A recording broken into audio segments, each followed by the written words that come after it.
90s black and white. The summer heat pressed down on Tehran like a suffocating shroud, and in the narrow alleyways south of the capital, shadows moved with purpose through the bazaar's labyrinthine passages.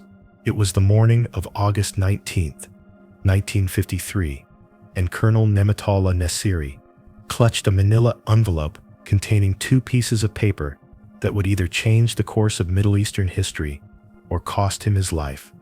Inside that envelope were firmans, royal decrees, bearing the seal of Shah Mohammad Reza Pahlavi, dismissing Prime Minister Mohammad Mosaddegh from office and appointing General Fazlullah Zahedi in his place.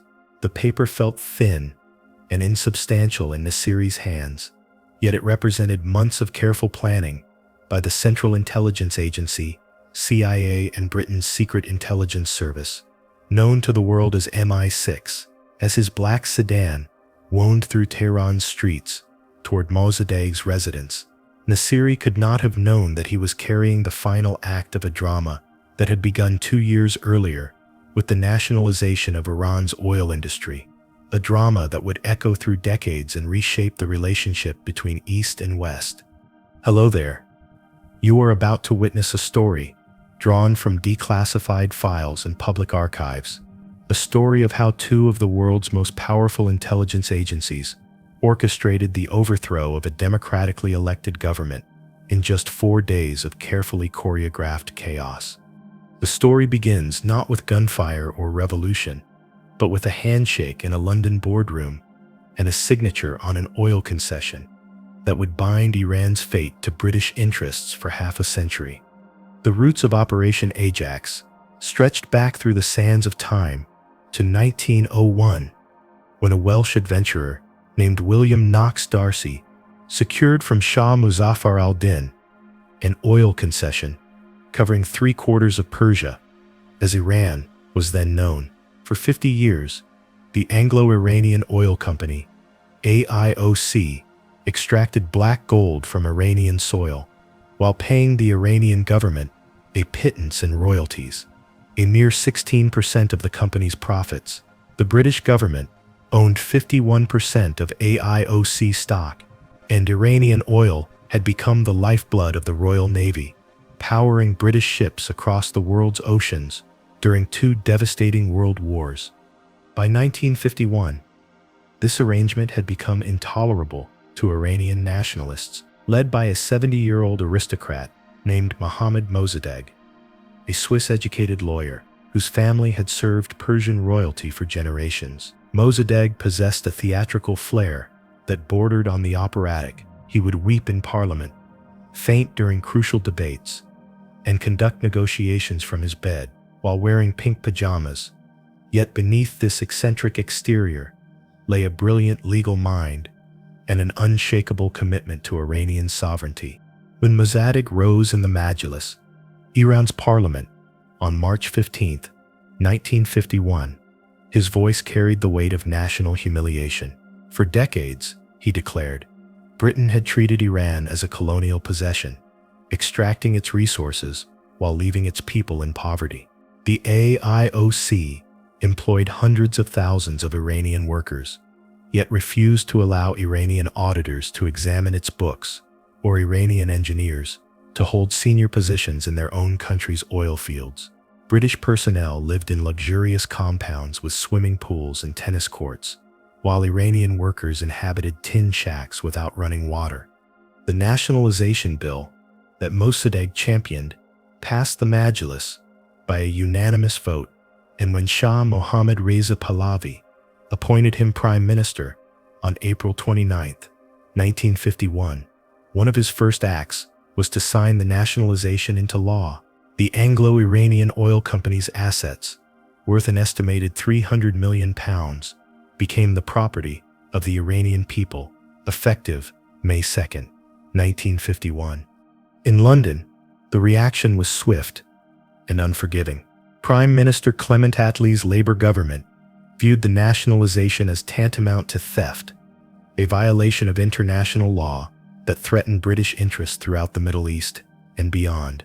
If Iran could successfully nationalize British assets, what would prevent Egypt from seizing the Suez Canal or other developing nations from following suit.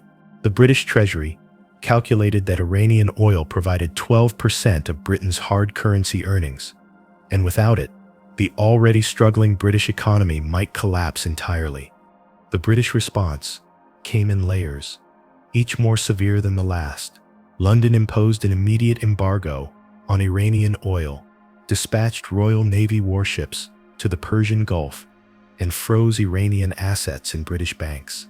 British technicians evacuated the massive refinery at Abadan, taking with them technical knowledge that the Iranians could not immediately replace.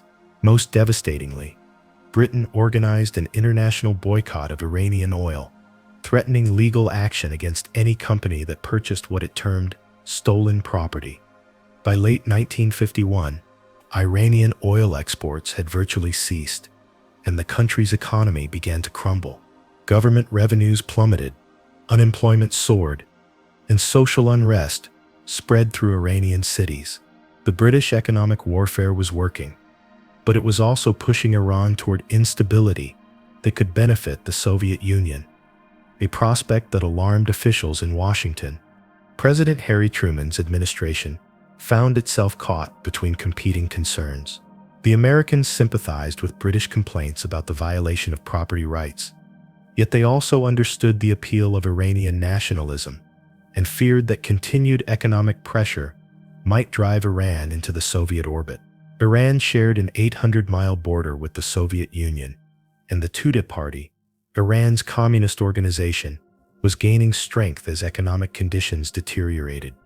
American officials attempted to mediate between London and Tehran throughout 1951 and 1952, proposing various compromise solutions that would have given Iran greater control over its oil while protecting British financial interests. Both sides rejected these proposals, Mossadegh insisting on complete nationalization and the British demanding restoration of the old concession system. By early 1953, the situation had reached a critical juncture. Mossadegh's popularity remained high among ordinary Iranians, but his political coalition was fragmenting. Ayatollah Abul Qasim Kashani, a powerful Islamic cleric who had initially supported nationalization, broke with Mossadegh over fears that the prime minister was becoming too dictatorial. Several secular parties also defected from the National Front. Mossadegh's political movement, as economic hardship deepened and the prime minister assumed ever greater powers. The change in American leadership proved decisive. When President Dwight Eisenhower took office in January 1953, he brought with him a more confrontational approach toward the Soviet Union and a willingness to use covert action to advance American interests. Eisenhower's Secretary of State, John Foster Dulles, and his brother Alan, the Director of Central Intelligence, viewed the world through the lens of the Cold War, seeing every nationalist movement as potentially communist-inspired. The Dulles brothers were particularly susceptible to British arguments that Mossadegh was leading Iran toward communism, either intentionally or through his inability to maintain order. MI6 had been working on such a plan since late 1951, and by early 1953, they had a sympathetic audience in Washington. The British argument was elegantly simple. Without Western support, Mossadegh's government would inevitably collapse, and when it did, the Tudeh Party would be positioned to seize power and deliver Iran to the Soviet Union. In reality, declassified intelligence estimates from this period show that CIA analysts were far more skeptical of claims about communist influence than their operational counterparts. The Office of National Estimates consistently reported that Mossadegh was not a communist and that he actively opposed the Tudeh Party, even going so far as to arrest many of its leaders. However, these analytical judgments were largely ignored by policymakers who had already decided that Mossadegh represented an unacceptable risk to Western interests. The decision to proceed with Operation AJAX was made at the highest levels of the American government. Eisenhower himself gave his approval, though characteristically, he did so in a way that provided plausible deniability. When briefed on the operation's details, The president simply nodded and said, "So this is how we get rid of that madman Mossadegh." The operational planning for what the CIA designated as AJAX and MI6, called Operation Boot, represented a masterclass in Cold War intelligence cooperation. The lead American planner was Donald Wilbur, an archaeologist and expert on ancient Persian history who had worked for the Office of Strategic Services during World War II. His British counterpart was Norman Derbyshire, a seasoned MI6 officer who had spent years cultivating assets in Iranian political circles.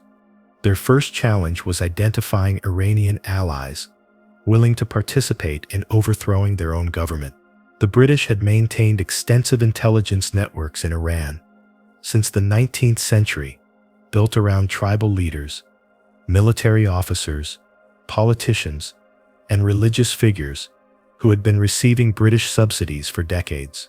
The most valuable of these assets were the Rashidian brothers, Asadullah, Qudratullah, and Saifullah, wealthy merchants with connections throughout Iranian society. The Rashidians had been on the British payroll since the 1940s, and they proved invaluable in recruiting other conspirators. Through their networks, MI6 and the CIA identified General Fazlullah Zahedi as their preferred replacement for Mossadegh. Zahedi was a former military governor who had helped Reza Shah, the current Shah's father, consolidate power in the 1920s. He was known to be intensely loyal to the monarchy and deeply opposed to Mossadegh's nationalist policies. The surveillance aspects of the operation were extensive and sophisticated. CIA and MI6 officers, working under diplomatic cover, monitored the activities of key Iranian political figures, tracked the movements of Tudeh party members, and assessed the loyalty of military units stationed in and around Tehran. They established safe houses throughout the capital, stockpiled weapons and communications equipment, and created secure channels for moving money and instructions. One particularly important surveillance target was Mossadegh himself. The Prime Minister's security was relatively light by modern standards, and intelligence officers were able to track his daily routines, identify his key advisors, and assess the defenses around his residence. They discovered that despite his political power, Mossadegh remained personally vulnerable, relying more on popular support than physical protection. The financial aspects of the operation required careful planning and substantial resources.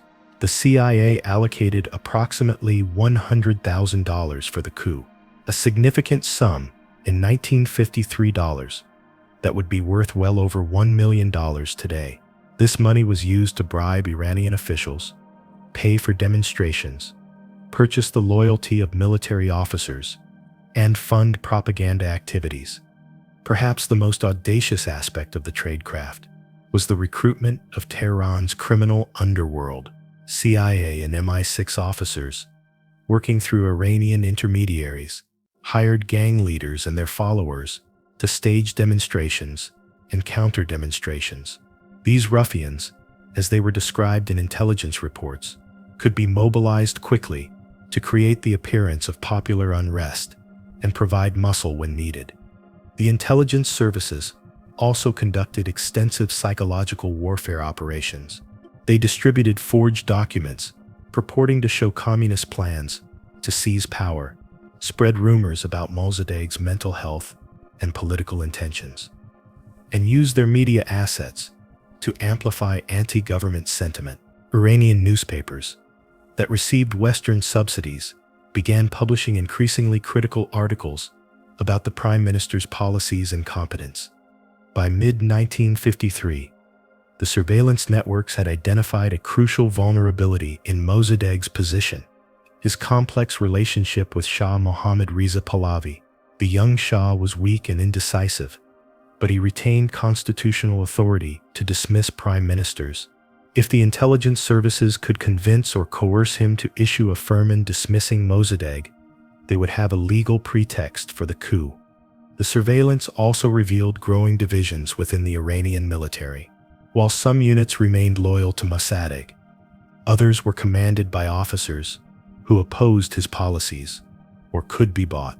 The intelligence services began cultivating relationships with key military commanders, promising them advancement and financial rewards in exchange for their support.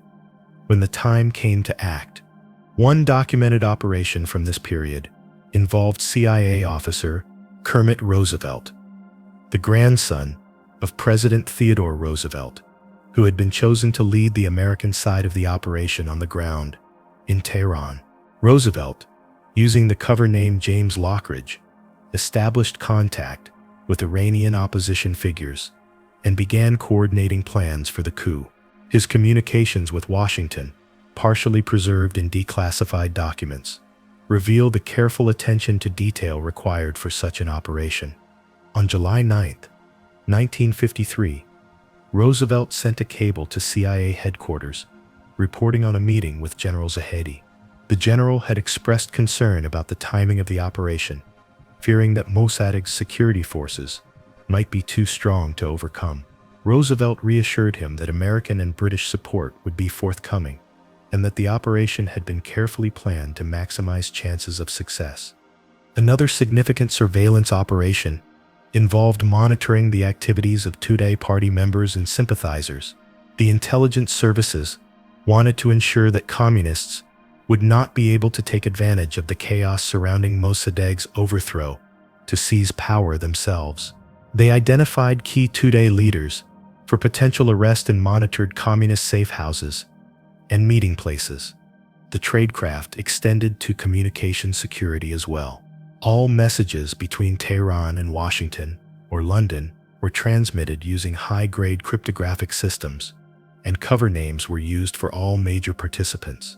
Mossadegh was referred to as the Old Man, the Shah as the King, and various Iranian officials had their own code names to protect operational security. Operations and counter-operations. The execution phase of Operation AJAX began in earnest during the first week of August 1953, though the operation nearly failed before it truly started due to the Shah's well-documented tendency toward indecision and anxiety. Mohammad Reza Pahlavi had inherited his throne in 1941, when British and Soviet forces invaded Iran and forced his father Reza Shah to abdicate. The young monarch had spent 12 years walking a tightrope between foreign powers and domestic factions, and he was acutely aware that his survival depended on choosing the right side at crucial moments. The first critical operation involved convincing the Shah to sign the firmans dismissing Mossadegh and appointing Zahedi. This task fell primarily to Princess Ashraf, the Shah's twin sister, who had been secretly meeting with CIA and MI6 representatives. Ashraf was a formidable woman who possessed the political acumen that her brother often lacked, and she understood that the monarchy's survival might depend on removing Mossadegh before he could further diminish royal power. On August 1st, Ashraf flew to Tehran from Europe, where she had been living in exile at Mossadegh's insistence. Her return was itself a signal to conspirators that the operation was moving forward. Over the following days, she worked tirelessly to convince her brother that he had no choice but to act against the Prime Minister. Mossadegh had already stripped the monarchy of most of its traditional powers, she argued, and if allowed to continue, he might abolish the institution entirely. The Shah's hesitation was understandable, given the political risks involved. If the coup failed, he would likely face arrest, trial, and possible execution for treason. Even if he fled the country, his dynasty would be finished forever. However, intelligence officers had prepared compelling arguments about the consequences of inaction. They presented the Shah with reports, some fabricated, suggesting that Mossadegh was planning to declare a republic and that communist forces were positioning themselves to seize power. On August 10th, the Shah finally agreed to sign the firmans, but only after General Norman Schwarzkopf, the father of the future Gulf War commander, personally assured him of American support. Schwarzkopf had previously served as an advisor to the Iranian Gendarmerie and maintained extensive contacts with Iranian military officers. His endorsement carried significant weight with the Shah, who trusted his judgment on military matters. However, the first attempt to serve the firmans on Mossadegh ended in disaster. On the night of August 15th, Colonel Nasiri arrived at the Prime Minister's residence with the royal decrees, expecting to encounter minimal resistance. Instead, he found that Mossadegh had been warned of the plot and had prepared countermeasures. Pro-government forces arrested Nasiri and several other conspirators, and by dawn on August 16th, it appeared that Operation AJAX had failed completely. The failure of the initial coup attempt created a dangerous situation for all involved. Mossadegh held proof of the Shah's involvement in the conspiracy, evidence that could have justified charges of treason. The Prime Minister's supporters took to the streets of Tehran, demanding the complete abolition of the monarchy and the establishment of a republican government. For several hours, it seemed that the ancient Persian monarchy might come to an end, not through foreign invasion or popular revolution, but through its own ill-conceived conspiracy. The Shah's reaction to the failure was predictably panicked.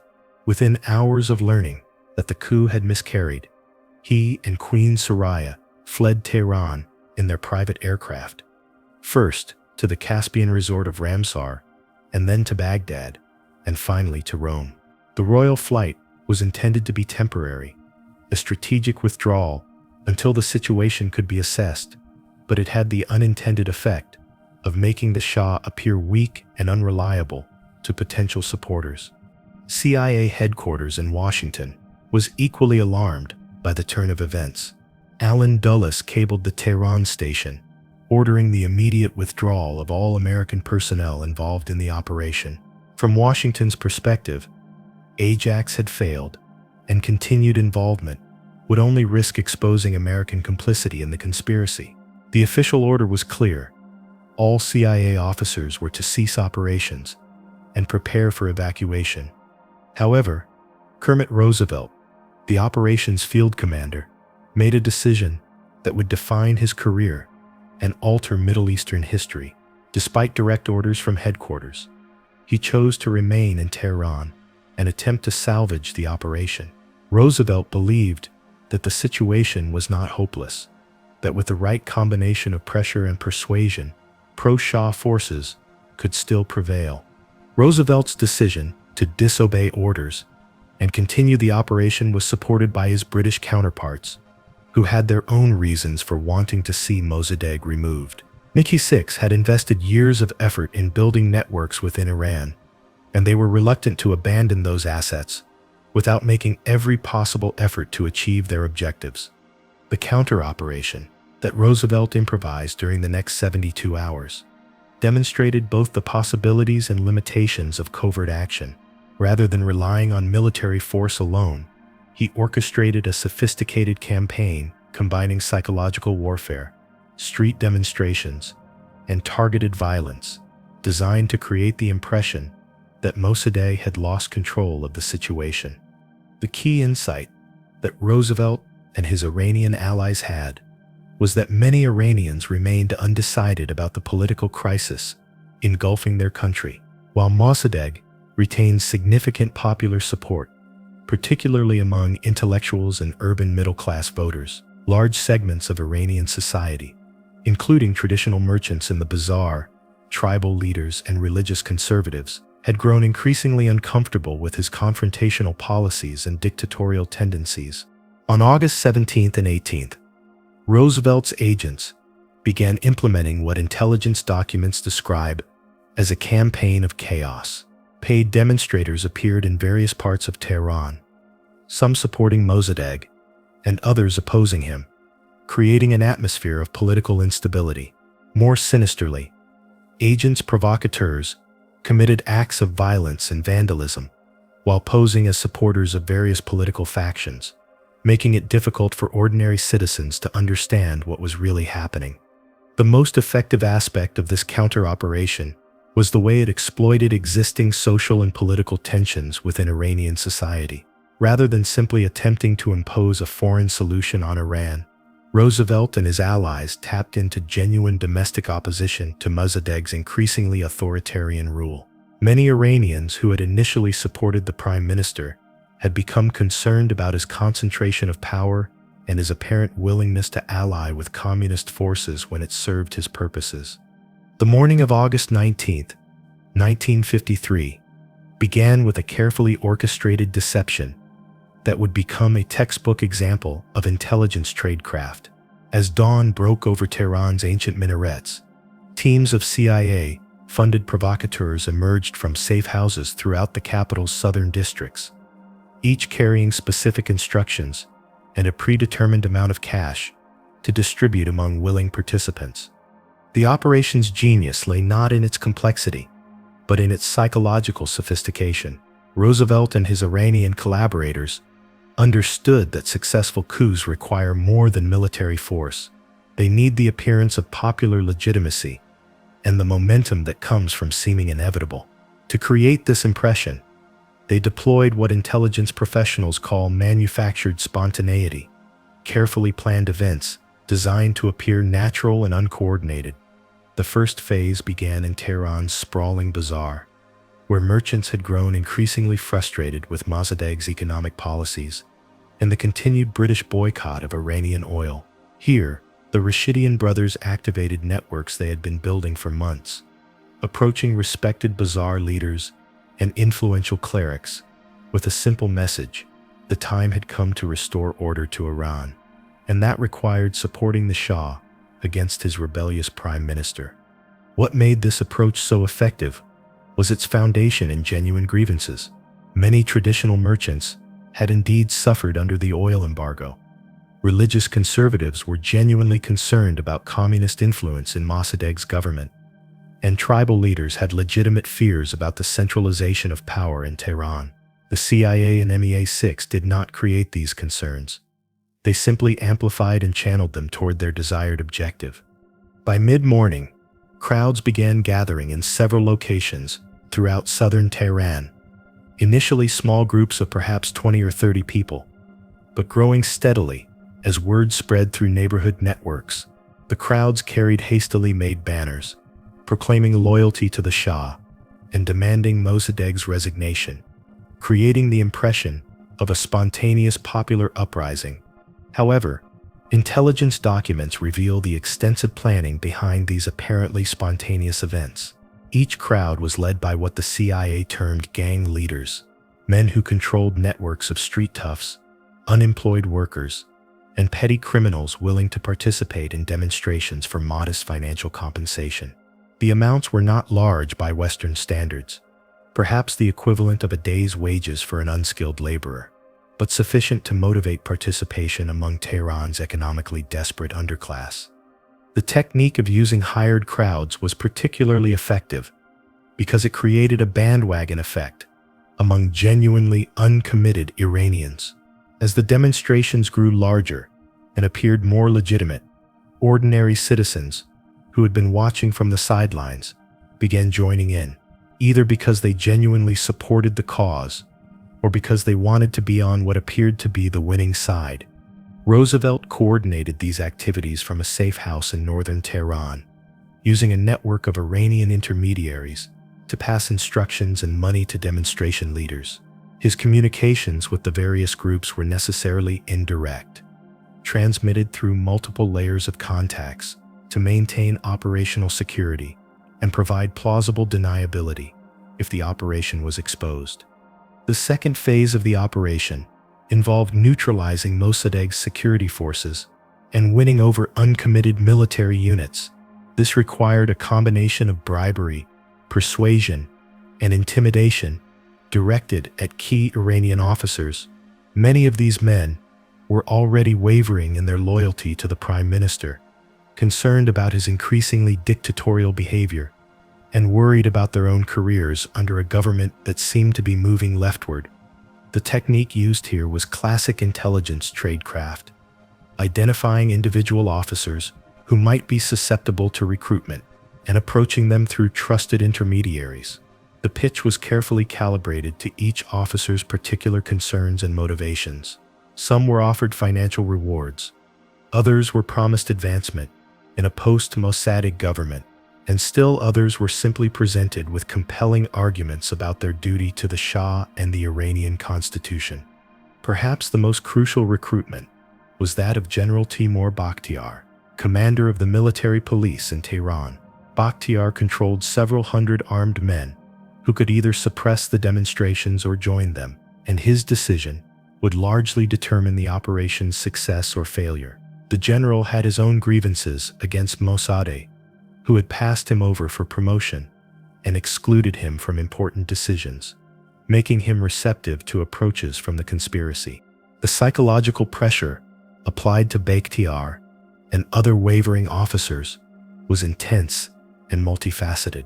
They were told that the demonstrations represented genuine popular opposition to Mossadegh, that the United States and Britain would support a new government, and that officers who remained loyal to the Prime Minister would face retribution when he inevitably fell from power. This combination of promises and threats proved highly effective in winning over crucial military commanders. The third phase involved seizing key points throughout Tehran, while maintaining the appearance that these actions were being taken by loyal Iranian forces, rather than foreign conspirators.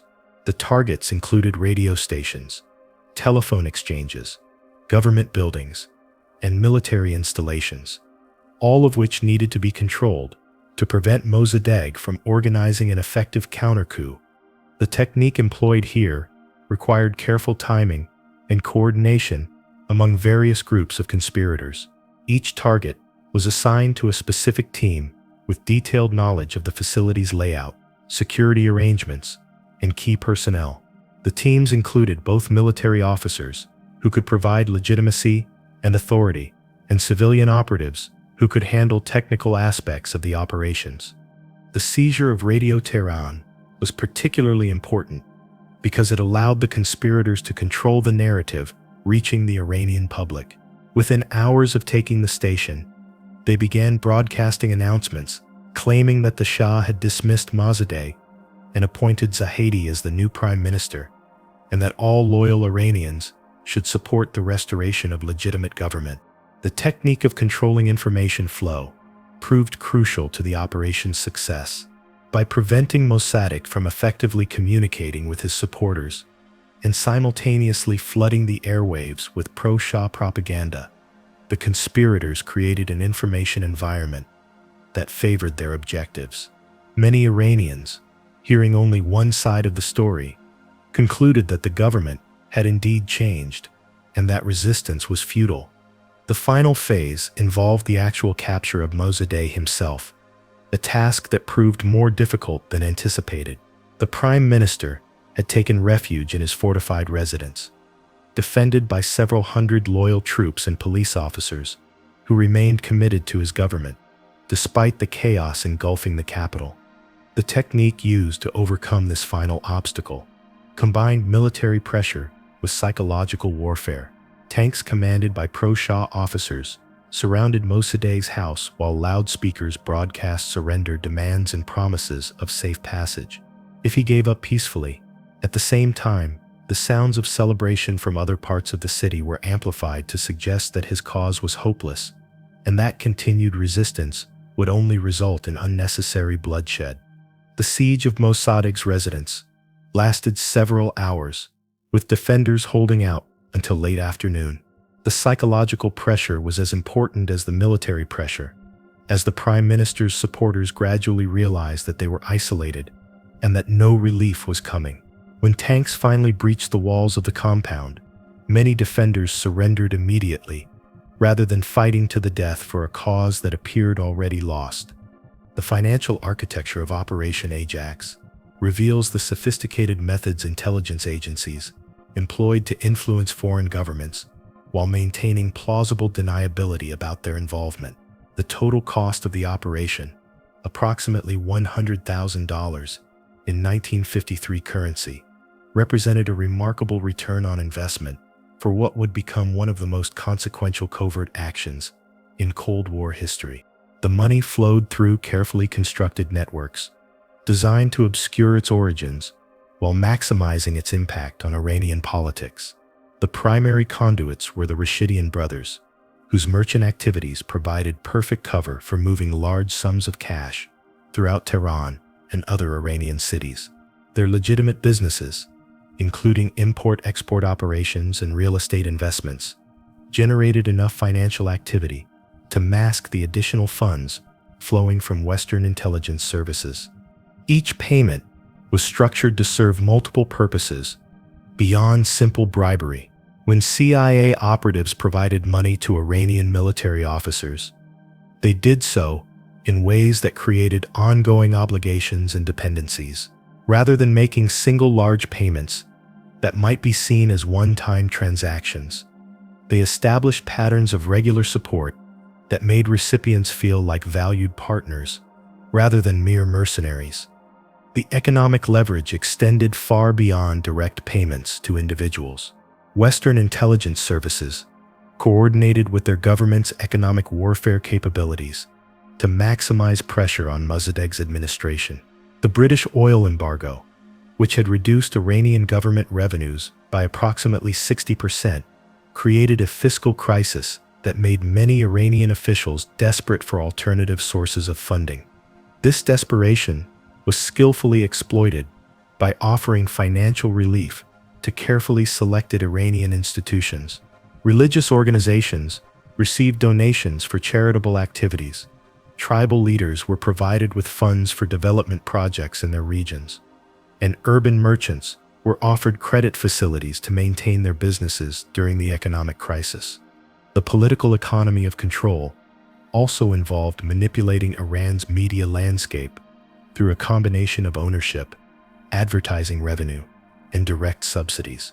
Several Iranian newspapers received regular payments from Western intelligence services, ostensibly for advertising that was never published, or for articles that never appeared.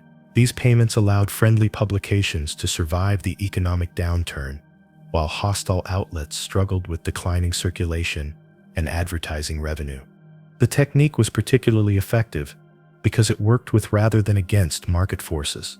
Publications that supported Western interests found themselves financially viable, while those that opposed Western policies faced economic difficulties that appeared to result from natural market conditions rather than deliberate sabotage. Intelligence services also invested heavily in what would now be called information warfare, funding the production and distribution of materials designed to influence Iranian public opinion.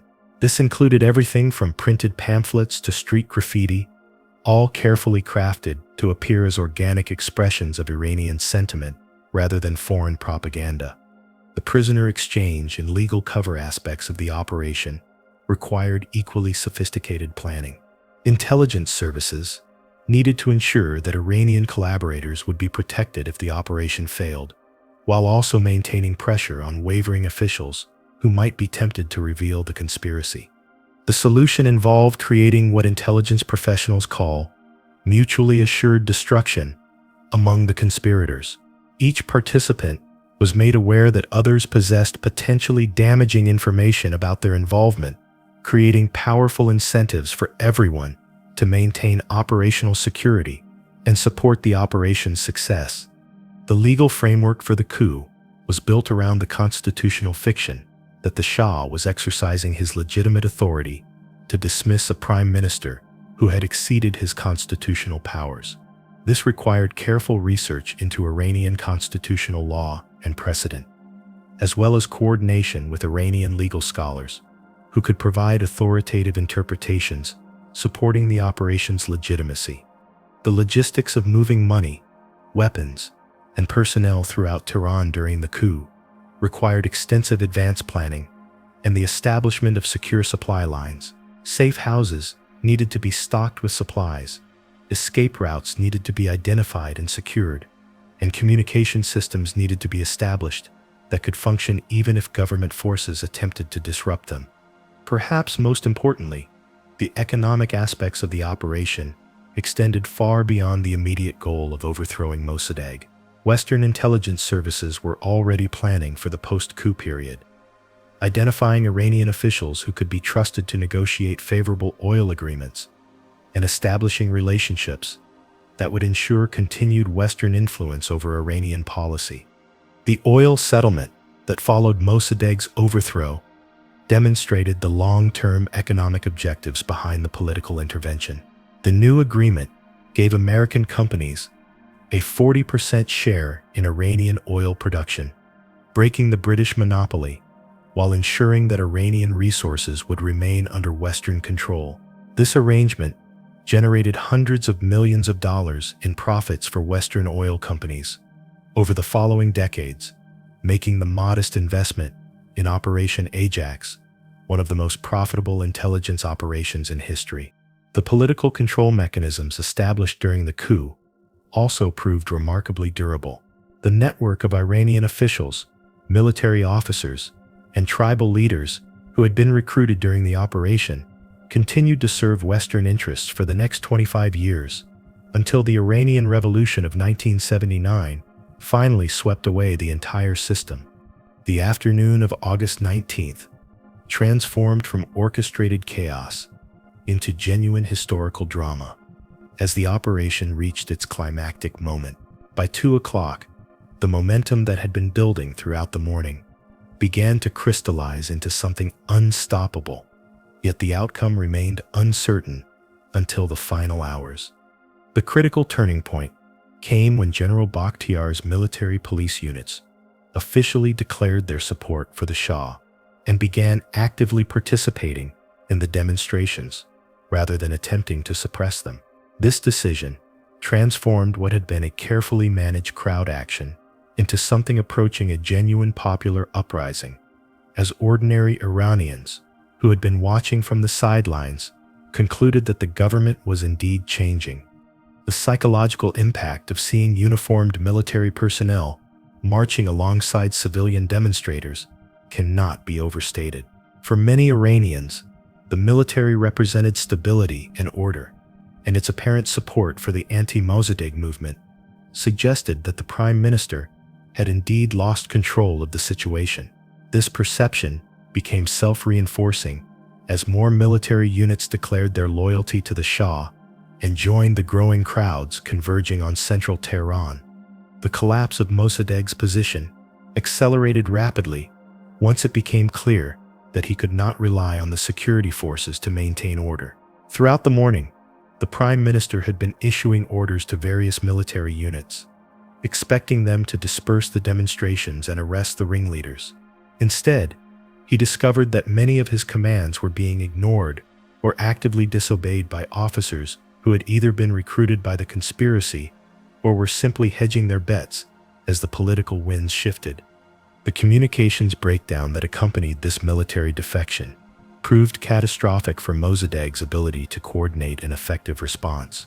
With many telephone lines cut and radio stations under opposition control, the Prime Minister found himself increasingly isolated in his residence, unable to communicate effectively with potential supporters or assess the true scope of the crisis engulfing his government. The internal dynamics within Mossadegh's residence during these crucial hours reveal the human drama behind the historical transformation. According to eyewitness accounts preserved in intelligence files, the Prime Minister initially remained confident that the demonstrations would collapse once their artificial nature became apparent to the Iranian public. He continued to believe that his popularity among ordinary Iranians would ultimately prevail over what he correctly identified as a foreign-sponsored conspiracy. However, as the afternoon progressed and reports arrived of military units joining the demonstrators, Mossadegh's confidence began to waver. His advisors were divided between those who urged him to fight to the end and those who counseled negotiation or surrender. The Prime Minister himself seemed torn between his genuine belief in democratic principles, which suggested he should respect the apparent will of the people, and his equally genuine conviction that the demonstrations were artificially manufactured by foreign intelligence services. The final assault on Mossadegh's residence began at approximately 4 o'clock, when tank units commanded by pro-Shah officers surrounded the compound and demanded surrender. The subsequent siege lasted nearly 3 hours, with defenders initially returning fire and attempting to hold their positions despite overwhelming odds. The psychological pressure during this period was intense for both sides. Mossadegh's supporters knew that capture meant almost certain imprisonment and possible execution, while the attackers were aware that failure at this stage would likely result in massive retaliation once government forces regained control. The stakes could not have been higher for anyone involved in the confrontation. The Prime Minister's personal decision to escape rather than surrender reflected both his political calculation and his human instincts for survival. By climbing over the wall of his compound and fleeing through neighboring gardens, Mossadegh avoided capture during the initial assault, though he was arrested the following day after surrendering to military authorities. The immediate aftermath of the Prime Minister's flight saw a rapid collapse of organized resistance throughout Tehran. Without central leadership or clear instructions, most government loyalists either switched sides or simply disappeared from the streets. The speed of this collapse surprised even the operations planners, who had expected more sustained resistance from Mossadegh's supporters. General Zahedi's emergence from hiding to claim power represented the culmination of months of careful planning and the successful execution of one of the most complex covert operations ever attempted. His first actions, as the new Prime Minister, focused on consolidating control over key institutions and preventing any counter-coup by Mossadegh's remaining supporters. The restoration of the Shah to power required additional choreography to maintain the fiction of legitimate constitutional government. Mohammad Reza Pahlavi's return from Rome 3 days later was staged as a triumphant homecoming welcomed by jubilant crowds, though intelligence files reveal that many of the same paid demonstrators who had participated in the anti-Mossadegh protests were recycled for the pro-Shah celebrations. The broader collapse of the nationalist movement that Mossadegh had led extended far beyond the immediate change of government.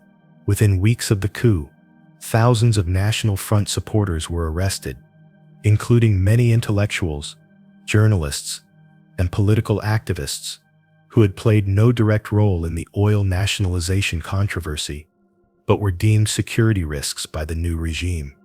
The speed and thoroughness with which the entire political structure was transformed demonstrated both the effectiveness of the covert operation and the fragility of Iran's democratic institutions. In just 4 days, a movement that had commanded massive popular support and seemed poised to reshape the Middle East was completely destroyed, its leaders scattered, imprisoned, or forced into exile. The decades following Operation AJAX would reveal the profound and lasting consequences of those 4 days in August 1953, consequences that extended far beyond the immediate change of government in Tehran to reshape the entire relationship between Iran and the Western world. The oil agreement negotiated in the wake of Mossadegh's overthrow represented a Pyrrhic victory for British interests, as London was forced to share control of Iranian petroleum resources with American companies for the first time. The new consortium gave British Petroleum, the successor to the Anglo-Iranian Oil Company, a 40% share, while American firms received an equal portion, with the remaining 20% divided among other Western companies. Iran's share of the profits increased substantially compared to the old AIOC arrangement. But the principle of foreign control over Iranian resources was firmly maintained. For the Central Intelligence Agency, Operation AJAX became a template for future covert interventions, demonstrating that with careful planning, adequate resources, and local support, democratic governments could be overthrown without direct military intervention. The operation's apparent success encouraged American policymakers to attempt similar interventions in Guatemala the following year, and later in Chile, Nicaragua, and elsewhere throughout the developing world. The human cost of the operation extended far beyond the immediate casualties of August 19th. Mossadegh himself was placed on trial for treason, found guilty, and sentenced to 3 years in prison, followed by house arrest until his death in 1967. His treatment became a symbol of the new government's approach to political opposition, as hundreds of National Front supporters were imprisoned, tortured, or forced into exile during the years following the coup. The archives that began opening in the 1990s revealed the extensive documentation that American and British intelligence services maintained about the operation. The CIA's own internal history, completed in 1954 by Donald Wilbur, provided a detailed account of the planning and execution of the coup, though it remained classified for nearly 50 years. When portions of this document were finally released, they confirmed many of the details that had been reported by journalists and historians, while revealing new information about the extent of Western involvement in Iranian politics. The personal reckonings of those involved in the operation varied considerably over time. Kermit Roosevelt published his own memoir, Counter-Coup, in 1979, defending the operation as necessary to prevent Iran from falling under Soviet influence. However, other participants expressed greater ambivalence about their roles, particularly as the long-term consequences of the coup became apparent. The establishment of museums and archives dedicated to preserving the memory of this period has been complicated by the political sensitivities that continue to surround these events. In Iran, the coup is remembered as a foundational trauma that demonstrated the vulnerability of Iranian democracy to foreign interference. Official Iranian sources consistently emphasize Mossadegh's legitimacy as a democratically elected leader and characterize his overthrow as an act of Western imperialism. The legal processes surrounding the coup's aftermath extended for decades, as various Iranian governments sought to prosecute those responsible, while former participants in Western countries fought to keep operational details classified. The gradual declassification of government documents has been a contentious process, with intelligence agencies arguing that disclosure could compromise ongoing operations or endanger former assets, while historians and civil liberties advocates have pushed for greater transparency. The historical reassessment of Operation AJAX has evolved significantly since the 1950s, reflecting changing perspectives on democracy, sovereignty, and the appropriate limits of intelligence activities. Initial Western accounts portrayed the operation as a successful defense of the free world against communist expansion, but later evaluations have been far more critical, focusing on the violation of Iranian sovereignty and the destruction of democratic institutions. The impact on American-Iranian relations proved particularly devastating and long-lasting. The revelation of American involvement in Mossadegh's overthrow became a central grievance for Iranian revolutionaries in the 1970s, contributing to the anti-American sentiment that characterized the Islamic Revolution of 1979. The hostage crisis that followed the Shah's overthrow can be directly traced to Iranian anger over perceived American support for an oppressive regime. The educational dimension of remembering Operation AJAX has been equally complex, as different countries have incorporated these events into their national narratives in dramatically different ways. American textbooks have generally minimized the operation's significance when they mention it at all, while Iranian educational materials emphasize it as a defining moment in the country's modern history. The role of individual memory versus collective memory has created additional complications in understanding these events. Many ordinary Iranians who lived through the coup had their own direct experiences that sometimes contradicted official accounts from various governments.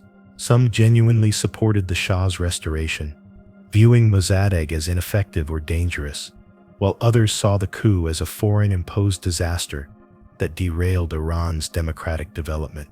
The technological revolution of the internet age has transformed how these historical events are remembered and debated.